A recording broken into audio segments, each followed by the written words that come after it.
Hey guys, I can't believe this is my 21st episode. I just wanted to let you all know that I really love doing this podcast, and I hope you're enjoying it too. I would love to hear any feedback, and I'd also like to get to know everyone who's been listening.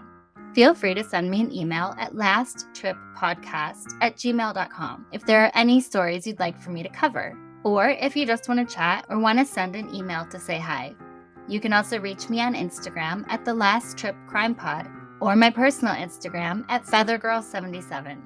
Also, if you're enjoying the show, it would really mean a lot to me if you'd click the 5-star button and leave a great review. Your amazing reviews are what keeps me going.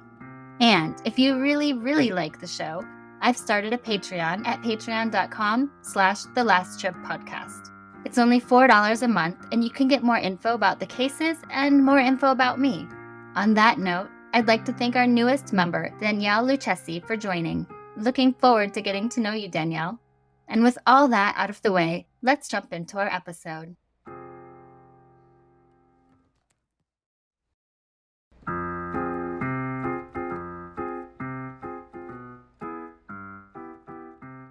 Ladies and gentlemen, the captain has turned on the fasten seatbelt sign. If you haven't already done so, please make sure the volume of this podcast is set perfectly to your listening enjoyment. Please take your seat, whether that's on the treadmill, car, sofa, or bed, and buckle in for the last trip. My name is Jamie Beebe, and I'll be your tour guide, recreating someone's last days in paradise. On behalf of myself and everyone behind the scenes, please enjoy the Last Trip podcast. And because nobody likes a long flight to get to where they want to be, let's prepare for takeoff. In January of 2015, Nara Pech celebrated his recent graduation from college by traveling abroad for 3 weeks with 2 of his friends for one last vacation before he married his fiancée. But the 28-year-old wanted to end his vacation about a week in after arriving in Laos, so his friends left him at the airport, thinking he got on the plane to head back to Canada. Instead, it was the last time anyone saw him alive. Nara died a gruesome, bloody death in the middle of a busy airport restaurant, yet no witnesses came forward. There are no videos from bystanders, and Laos authorities will not release the surveillance video. Airport authorities claim Nara killed himself, but the evidence says otherwise. What really happened to Nara Pech in the Laos airport? In this episode, Nara traveled through Thailand and Cambodia and had plans to visit several other countries before his life ended at the Laos airport. I love every part of Asia that I've been in and can't wait to return, but you must do your research before going to these countries. Often they have much different laws and customs than you're used to. Nara arrived in Bangkok, Thailand, and was there for less than a day before moving on to Cambodia. That's usually how I visit Bangkok as well. It's the place where you fly in and stay for about a day before flying out to the destination of your choice. That being said, I love Bangkok, but it's a big, vibrant city, and I'm more of a village on the water type of girl. Bangkok is the capital of Thailand and is a busy metropolis. There's so much to see in Bangkok, including the iconic Wat Phra Kyo, or Temple of the Emerald Buddha, and Wat Arun, or Temple of Dawn, both significant religious landmarks. The cityscape is gorgeous, with a blend of modern skyscrapers and traditional Thai architecture and bustling markets. The Chao Phraya River runs through the city, and the banks are lined with historic sites and contemporary developments. The food is possibly the best I've had in any of my travels, from the street food vendors selling pad thai and mango sticky rice to upscale restaurants serving gourmet Thai cuisine. You really can't go wrong with whatever you choose. The shopping is massive. Huge outdoor markets, modern malls, traditional tourist shops, expensive retail, cheap retail. Literally, you can find anything you want in Bangkok. Nara and his friends were definitely enjoying the nightlife scene. There are countless bars and entertainment venues catering to anything you could possibly want. You can go to rooftop bars, night markets, street food stalls, and also the darker side of nightlife, where you can find anything you could think of in Bangkok after the sun goes down. Leaving Bangkok, the group went to Angkor Wat in Cambodia. I've been there and totally recommend it. I loved Cambodia. The people were absolutely wonderful, and seeing Angkor Wat was an experience I'll never forget. For anyone who doesn't know, Angkor Wat is a giant temple near Siem Reap, one of the largest religious monuments in the world, and considered one of the most significant sites in Southeast Asia. It was built in the early 12th century as a Hindu temple dedicated to Vishnu, but over time it was transitioned from a Hindu to a Buddhist temple. It's also a UNESCO World Heritage Site, and millions of people from around the world visit each year. It's a major tourist attraction and a huge source of revenue for Cambodia. When I visited, I hired a guide to show me around, spending just a few dollars for the whole day. My guide had a wealth of information and even took me to a small local farm for lunch. I highly recommend getting one for Angkor Wat to get the most out of your time there. One thing that truly blew my mind was the carving of a dinosaur. Yes, literally a dinosaur. Near Angkor Wat is Ta Prohm, a crumbling temple that was built and carved in the late 1100s. And there's a small carving on the wall of a stegosaurus. When I saw it, I didn't know what to think, because how could they have possibly known about dinosaurs? Unless they were around in the 1100s or somehow info was passed down from ancestors. There are a ton of theories about this carving. Some people think it could be a cow or rhino with a palm tree in the background. Some people think it's an elaborate hoax somehow carved there later, but it sure looked like a dinosaur to me. And if any of you have been there and seen it, I'd love to know what you think. Siem Reap is the gateway city to Angkor Wat and has become a major tourism hub. There are all types of accommodations, from extreme luxury resorts to hostels, as well as extremely popular nightlife. When I was visiting, the nightlife in Siem Reap was easily a 24/7 experience, and I'm guessing Nara and his friends participated to the fullest. The group went to Phnom Penh next, which is the capital of Cambodia. It's a gorgeous historical city with so much to offer. When I was there, I visited the Tuol Sleng Genocide Museum, and I highly recommend it to learn about Cambodia's tragic past. Most notably, the Khmer Rouge regime, which lasted from 1975 to 1979. And guys, this didn't happen that long ago. I was born in 1977. When I went, it was hard to understand how this happened within my own lifetime. In 1975, the Khmer Rouge captured Phnom Penh and renamed Cambodia Democratic Kampuchea. Cities were forcibly evacuated, and the population was forced into rural labor camps where people died of malnutrition and living conditions along with forced labor. This was a major Cambodian genocide. It's estimated that 1.7 to 2.2 million people died as a result. Finally, in 1979, the Khmer Rouge regime was overthrown by the Vietnamese following a series of border clashes. The Vietnamese occupation of Cambodia lasted until 1989, when a new government was established with support from Vietnam and other countries. It's an extremely dark chapter for the country, and definitely something we can learn from. There are other really amazing and unique things to see and do if you're in Cambodia. There are temples everywhere. You can't go wrong on a temple tour of the country, and you'll never run out of new things to see. But you know me. I like to go off the beaten path and see things that are more strange and odd.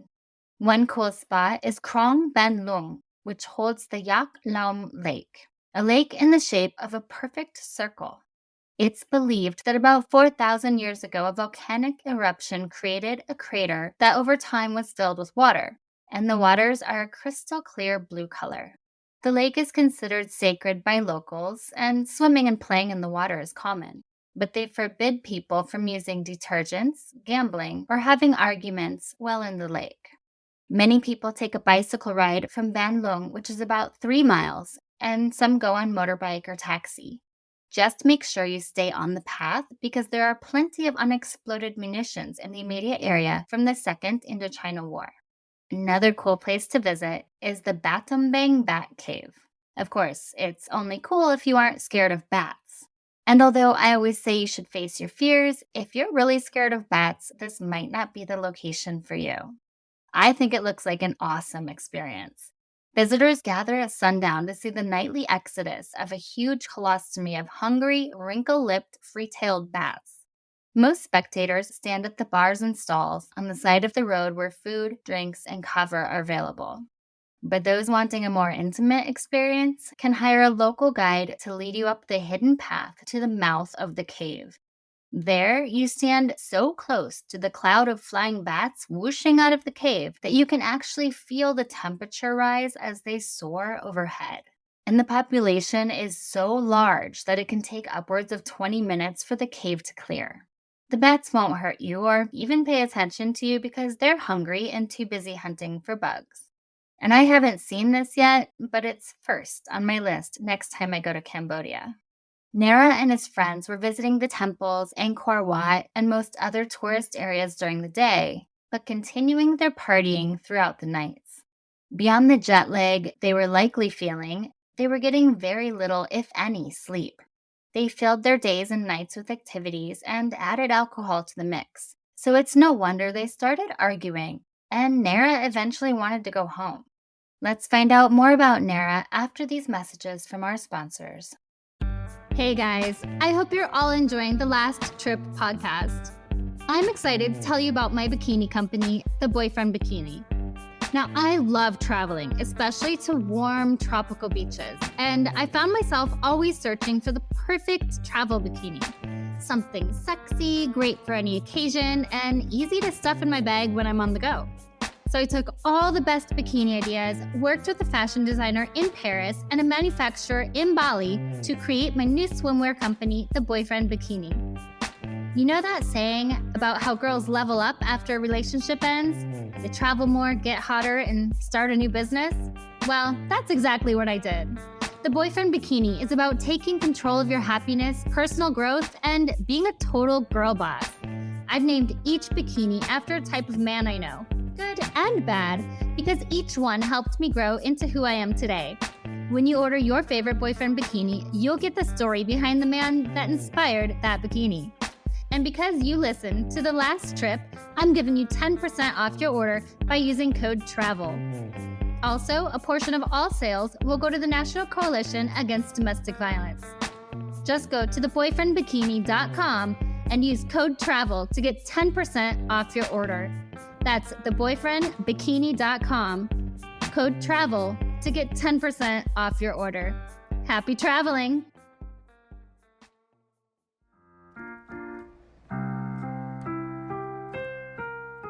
Nara's parents fled the Khmer Rouge and were living in a refugee camp in Thailand before eventually settling in 1986 in Edmonton, Canada. Life was extremely hard there, and they vowed to have a better life in Canada for themselves and their future children. Seahawk Nara Pech, who everyone called Nara, was born just a year later in 1987 and grew up in Edmonton, eventually settling just outside of Toronto.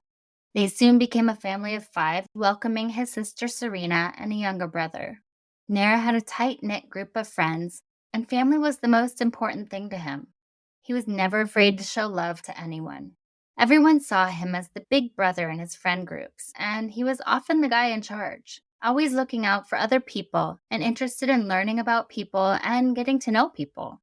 Eventually, Nara asked his high school sweetheart, Maureen Chair, to marry him.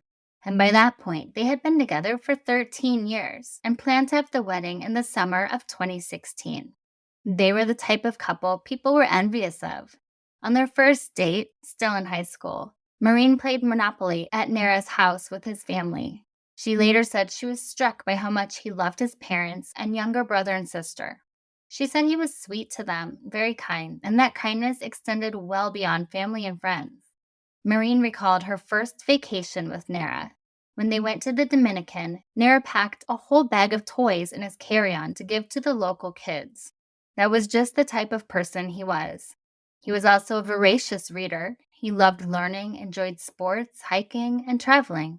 Nara graduated with honors from York University with a double major in sociology and anthropology. This trip to Asia was something he'd been planning with his friends for a long time, and was excited to explore the country and learn more about his cultural background. He wanted to connect with his Cambodian roots and celebrate his recent college graduation. One last trip with his friends Elliot and Trevor before he settled down into work and marriage. So how could everything go so wrong for Nara Pech? Nara, Elliot, and Trevor left Ontario, Canada on their epic vacation and arrived in Bangkok on January 14, 2015. The second they landed, it was go, go, go. The boys were partying, bar hopping, and skipping sleep because they didn't want to miss any possible fun that could be had. They stayed in Bangkok for less than 12 hours before heading to Cambodia on January 15th without sleeping. Nara's family came from Cambodia and he was excited to immerse himself into the culture. The first night, they stayed in Siem Reap. The partying continued, and because Nara spoke Cambodian, he was getting a lot of attention from the locals. The group felt like everyone they ran into was really friendly and talkative. Every night, they were at the bars partying and drinking late into the night, then waking up early to see the sights. On January 16th, they made their way to Angkor Wat and spent the day at the huge tourist attraction. Over the next few days, they explored Cambodia by day and partied by night, but the group was starting to crack. Arguments and bickering were becoming more frequent the less sleep they got. On January 19th, they left Siem Reap and went to Phnom Penh, which was a 5 to 6 hour bus ride. By now, they were completely sleep deprived, and no one was getting along. Nara was frustrated by the lack of sleep combined with too much partying and arguing, and told his friends he just wanted to be on a beach somewhere relaxing. By this point, the best thing the boys could have done was taken a day to relax, catch up on sleep, eat some healthy food, and skip the bars. But that didn't happen. They spent the next 2 days partying in Phnom Penh, and on January 21st at 6 a.m., they got on a bus headed to Vietnam. But this is where the trip starts down the wrong path. They were on the bus for about 10 minutes when the bus employees told them they needed to hold on to their passports and visa cards. Now, that would definitely make me uncomfortable, but when I researched it, it's actually common that the bus driver holds on to those things for their riders. But it made Nara extremely nervous, and knowing the Cambodian language, he told the others that they were planning to rob them and not to give up their identification. So just 10 minutes into the bus ride, the three boys got off and went back to their hotel room, deciding to book a flight to Laos that night instead. At this point, Nara was texting his fiancée, telling her that he was having a complete freakout because he thought something bad was going to happen. He told her he felt paranoid and needed sleep, and she could tell his behavior was out of character. The group got on their flight to Laos and landed at the Wattay airport in Vientiane between 9 and 10 p.m. on January 21st. By now, they were all arguing. No one was getting along, and Nara really felt something bad was about to happen. He told his friends he wanted to go back to Canada and wanted them to come with him. But this was only 1 week into their 3-week trip, and the others weren't ready to end it. They had a big argument in the airport, and Nara booked his flight home to Toronto, ready to see his parents and fiancé. This is when the group parted ways. Elliot and Trevor watched Nara go through customs right before his flight was to start boarding, and they assumed he made it back home as they continued their vacation. They didn't have any idea that would be the last time they ever saw their friend. Sometime after going through customs, he called his friends and family at least 3 separate times and left voicemails asking for help. His voice sounds measured on the tapes. He's obviously in fear, but doesn't sound like he's out of control or having a breakdown. In one message, he said, "They want me to leave the airport. They don't want anybody to know that I'm here. Tell them that the drivers, the taxi drivers, and everything are involved in this. The security guards, everybody. They're trying to fucking kill me. I need your help." In another voicemail, Nara said, "I'm in Laos and they're trying to hurt me. I need help. Call the embassy, please." He also said, "Apparently I said something about the Cambodian Prime Minister, Hun Sen." But that didn't make a lot of sense because Nara was in Laos, not Cambodia. Also, his sister Serena said he wasn't a political person and didn't follow politics. So she didn't think he would have said anything about the Cambodian Prime Minister, which makes me wonder whether the Laos authorities actually said that to him or he was being paranoid. In a third voicemail, Nara said, "They took my boarding pass away. They're screwing me over. I'm trying to get out of here as soon as possible. It's a bad situation." All 3 voicemails asked for someone to call the embassy because people were trying to hurt him. but his voice remained fairly calm throughout, just trying to relay the message to his family that there was a problem and he needed help. Nara also tried to reach his fiancée that night from the airport, but she accidentally left her phone at home that day and never got the call. I found the voicemails on SoundCloud as well as the global 16x9.com website, and I'll put that in the link in the show notes. Here's a clip from some of the voicemails Nara left for his family that fateful night.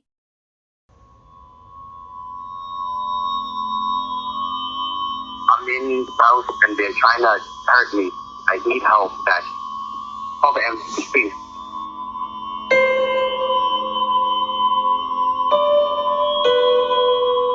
The car, the taxi driver, everything I'm involved in this. I'm stuck here. They blocked my Wi-Fi. They took my boarding pass away. Everybody is trying to get me to leave the airport so they can kill me. It's a bad situation. I just need somebody to know.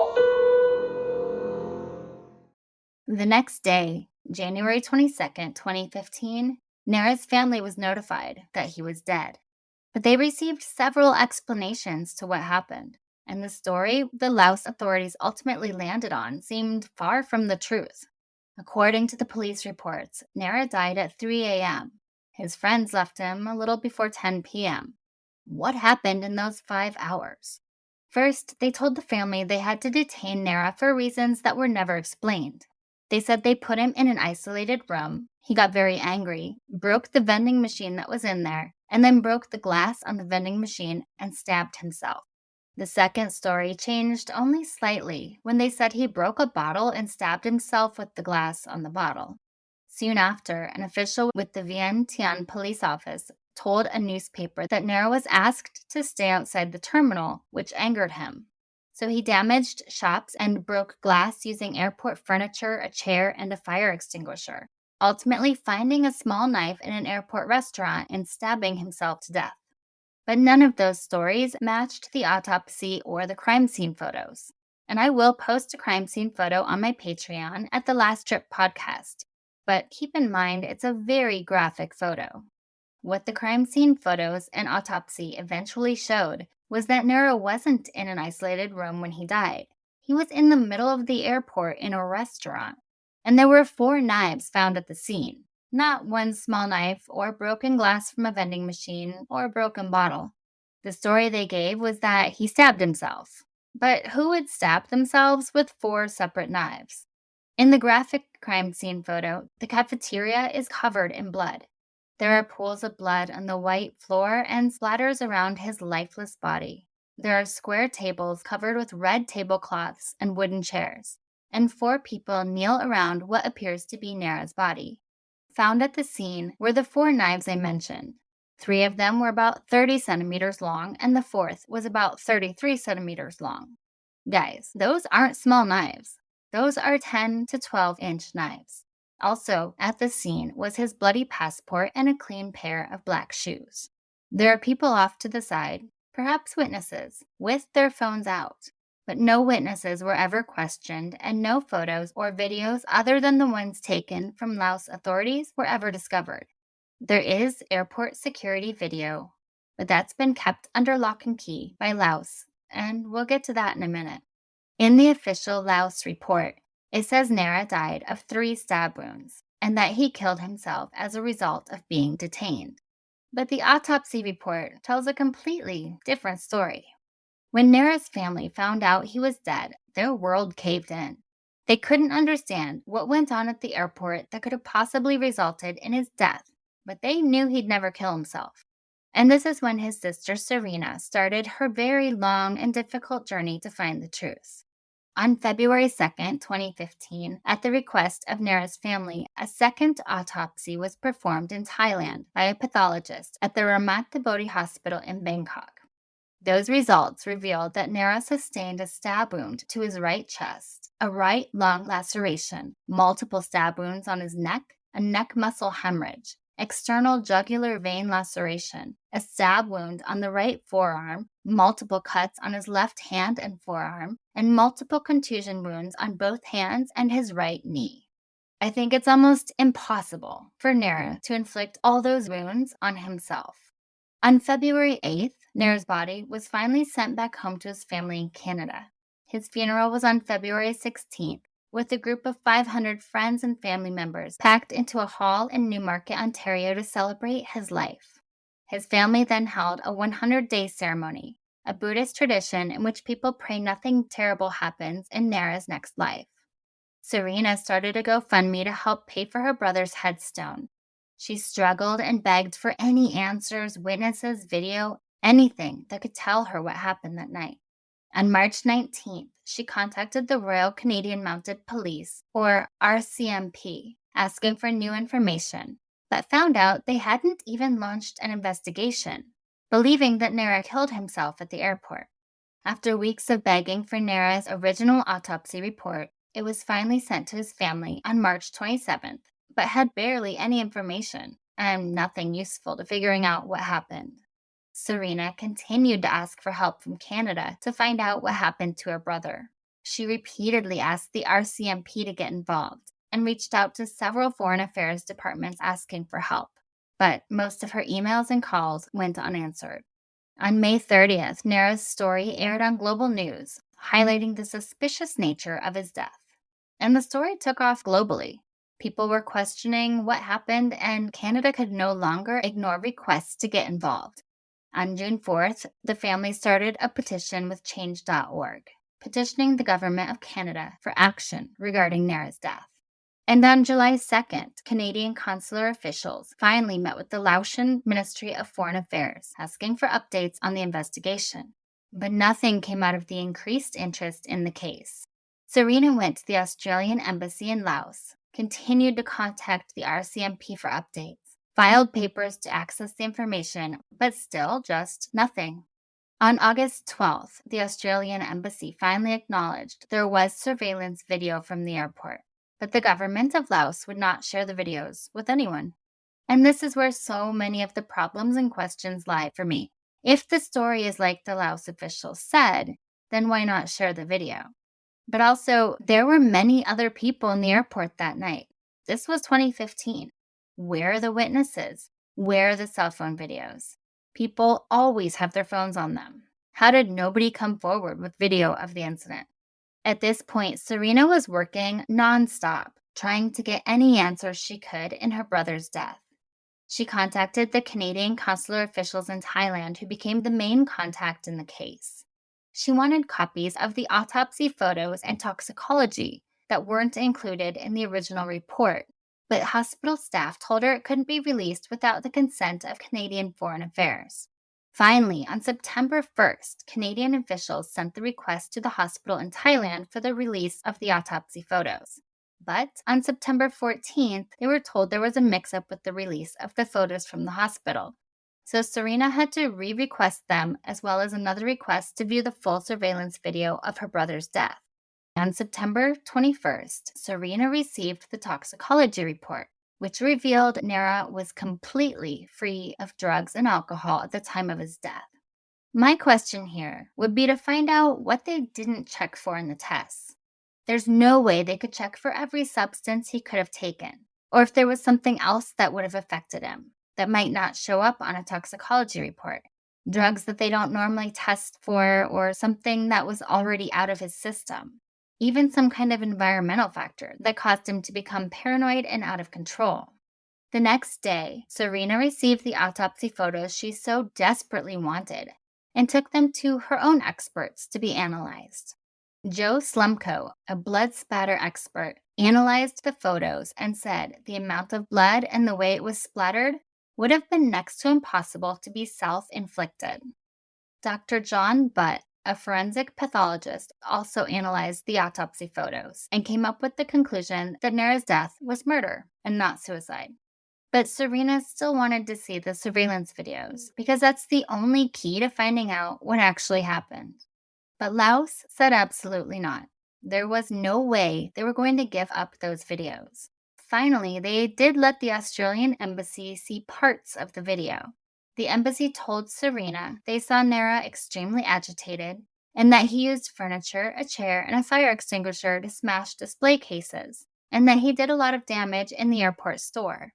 But Laos refused to show the part of the video where Nara died. Nara's family fought extensively to find out what happened, but in the end, they didn't get any substantial answers. Nara died in the Laos airport, and his family never got the justice they deserved. Laotian police consider Nara's death a suicide, but they haven't given any real evidence to back that up into a statement. And according to multiple experts hired by his family, it's more likely he was murdered. I don't think Nara took his own life, although I think that he might have been having some kind of a mental break. His family said he had no history of mental illness, depression, or suicidal thoughts, and his sister said he wasn't a drug user. But we know that he was partying pretty hard with his friends for over a week straight with almost no sleep. Alcohol and sleep deprivation can have some pretty bad side effects, and we don't know if he was knowingly or unknowingly also ingesting any other drugs. Difficulties with concentration, memory, decision-making, impaired judgment, anxiety, depression, and emotional vitality are all effects of sleep deprivation and alcohol. I know back in my days of drinking and partying that after just a day or two, I'd be an emotional wreck. It didn't sound like Nara was much of a partier or a drinker before this trip, so maybe all that partying and no sleep spiraled him into a mental breakdown.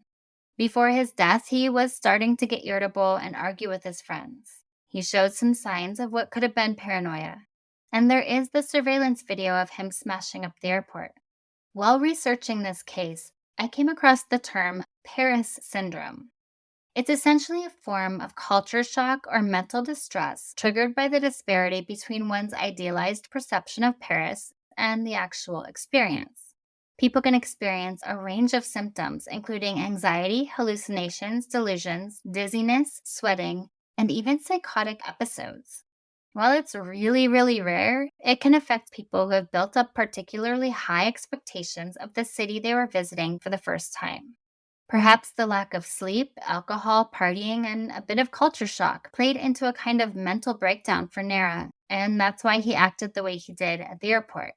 Of course, none of this warrants his death. There are some major things in this case that just don't add up. First of all, there were 4 knives found at the scene, and these weren't little pocket knives. But if Laos authorities were trying to cover up his murder, why leave the knives at the scene or put them into the police report at all? Their story would make a lot more sense with just 1 knife or even no knives. No one in this situation is going to somehow find 4 knives in an airport and then stab themselves multiple times with all the knives in order to end their life. But I have a theory about this. We know Nara was causing a major disturbance at the airport. We have that on surveillance video. There is absolutely no footage from bystanders, no witness video, or even witness accounts. What if this was a case of mob mentality? A group of people at the airport saw Nara was out of control, and they took the situation into their own hands. They tried to contain him, and it got out of control. Maybe he fought back, someone grabbed a knife, and then others grabbed a knife. By all accounts, he was beaten and stabbed, so there had to be multiple people involved. Who says it was the police rather than bystanders? Maybe police did nothing to stop the angry mob murdering Nara, so they'd technically be held responsible, and that's why they won't release the footage. The other part of the story is that in the voicemails Nara left, he said people were after him because he said something about the Cambodian prime minister. But why would Laos care what he said about Cambodia? This is the only reason Nara gave that anyone would possibly want to hurt him. While you wouldn't want to say anything political in any of these countries, I don't think this holds much merit for a reason contributing to Nara's death, other than possibly showing his level of paranoia. If Nara was having a mental break, maybe the Laos authorities just didn't know how to stop him. There's a stigma attached to mental illness in Laos. There are misconceptions and cultural beliefs about it, limiting how authorities would deal with someone having a mental breakdown. Perhaps the police were trying to stop him because he was out of control, and things escalated because they didn't know how to deal with someone like that. Either way, it shouldn't have happened, and someone is lying. At the end of the day, Nara's family has no answers about his death, and even if they did, it wouldn't take the pain away from losing him. In the GoFundMe set up by Serena, she writes, Mom cries endless tears every day, and nothing anyone does or says can help take the pain of losing a child. Dad is lost in emotions. My youngest brother, at the age of 17, has had to lay his older brother into the ground. We waited a long and painful 3 weeks before we finally received his body back home, and waited 45 days for an autopsy report that still does not give us any answers. A mother, father, and family should never have to go through the torment, heartbreak, and devastation that we continue to endure. How are we supposed to let go of a fight that we may have already lost? How are my parents going to live with the pain and unanswered questions? All we ask for is the truth. When I traveled to Cambodia, I felt extremely safe. In fact, it's easily one of the safest countries on my personal list and one of my favorites. That being said, on the travel.state.gov website, they write that Cambodia has a critical crime rate, including street crime, that military weapons and explosives are readily available to criminals, and armed robberies occur frequently, including hotel robberies where the victims are sleeping inside. Some violent robberies do escalate into fatalities, so if you are robbed, make sure you never put up a fight. They also write that local police rarely investigate reports of crime against tourists, and travelers should not expect to recover stolen items. It's even been reported that some police stations charge foreigners between $20 and $100 to file a police report. Guys, there is crime in every country, in every corner of the world, and Cambodia is no different. While I didn't see or hear about any crimes while I was there, and I felt perfectly safe, I also don't frequent bars and I'm rarely out after dark. Before traveling anywhere, you need to research the government, laws, and customs, and make sure you know the basics. Most countries need a visa to enter Cambodia. I was able to get mine quite quickly online, but you can also get it at the airport when you arrive. Tourist and business visas are valid for 1 month from the date of entry. Buddhism is the ruling religion in Cambodia, and people throughout the country practice their philosophies. Cambodians are gentle and will avoid anger, conflict, and simmering tempers at all costs. Shouting, raising your voice, and aggressive arguing will get you nowhere in the country. The dress code in Cambodia is relatively reserved, and foreigners often cause offense by flashing too much flesh at inappropriate places, especially religious monuments. So don't be that person. I wouldn't pack any tight pants, leggings, yoga pants, short shorts, mini skirts, or anything with religious symbolism on it, especially the Buddha. And no t-shirts or clothing that depict war, violence, or politics. When visiting temples, palaces, or really anywhere off the resort you're staying at, remember to wear clothing that falls below the knees and cover your shoulders to the elbows. To be on the safe side, always carry a scarf or sarong with you in case you need to cover up. On that same note, always remove your shoes when entering someone's house or a temple, as well as hats or anything else covering your head. When you meet someone, there's no need to shake hands in Cambodia. The sampas is the usual form of greeting, which is pressing the palms of your hands together in front of your chest, accompanied by a small bow. The more important the person, the higher the hands are on the body. So if you're greeting a monk, your hands would be placed at nose level with a deeper bow. Also, women should never touch a monk and vice versa. So if a woman needs to hand something to a monk, she should place it either on the monk's receiving cloth for him to collect or within his reach. Now, if you get the chance to converse with monks, it's really interesting, and many love to talk to foreigners and have an excellent grasp of English through their education at the temples. But there is basic etiquette there too. If a monk is seated, be sure to sit before striking up a conversation, and try to sit lower than they are. Keep in mind that monks do not eat in the afternoon, so out of respect, don't consume food or drinks when talking to a monk. Don't hand anyone anything with just your left hand, but rather the polite way to pass objects is with both hands. Or you can touch your right elbow with your left arm and hand over the item with your right hand. If you're having dinner, there's no need to eat with a closed mouth in Cambodia. The louder the lip smacking, slurping, and chewing, the more you're enjoying the meal. Also, only eat with your right hand. The left hand is reserved for dirty duties in the toilet.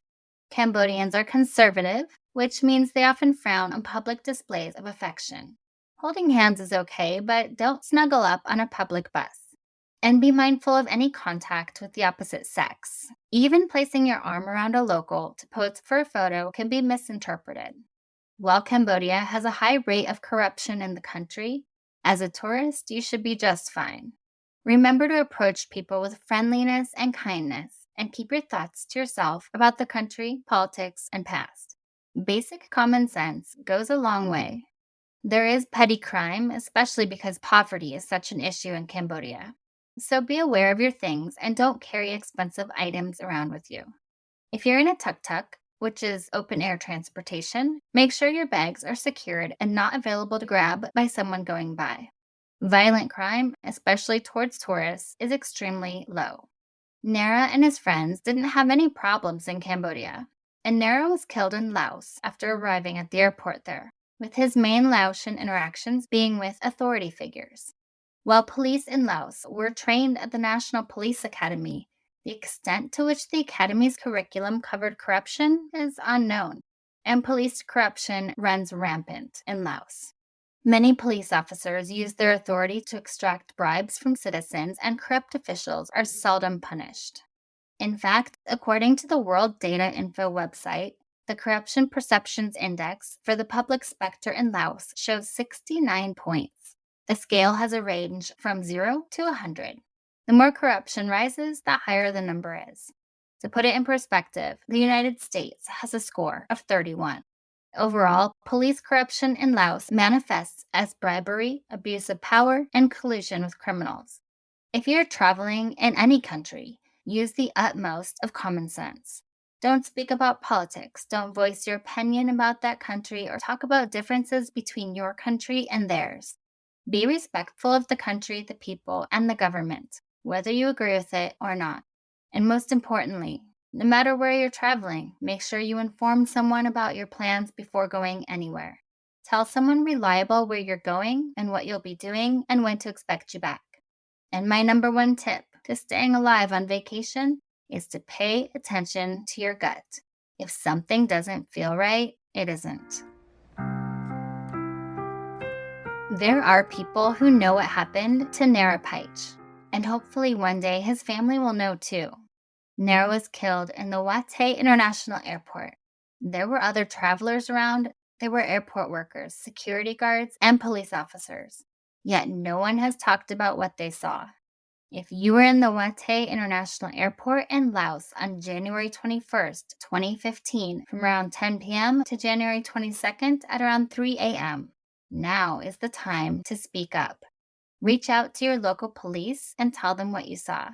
Let Nara's family find the peace they deserve. And finally, remember to leave a review and rate this podcast 5 stars if you like the show, or hell, even if you don't. But either way, feel free to let me know what you think. Please follow The Last Trip on Instagram at The Last Trip Crime Pod, and subscribe on Patreon to support the show. You'll get extra research, videos, photos, and updates, and even learn about my personal travels. That's patreon.com/thelasttrippodcast. I'm Jamie Beebe, bringing you your last trip and signing off until the next one. Thanks for listening.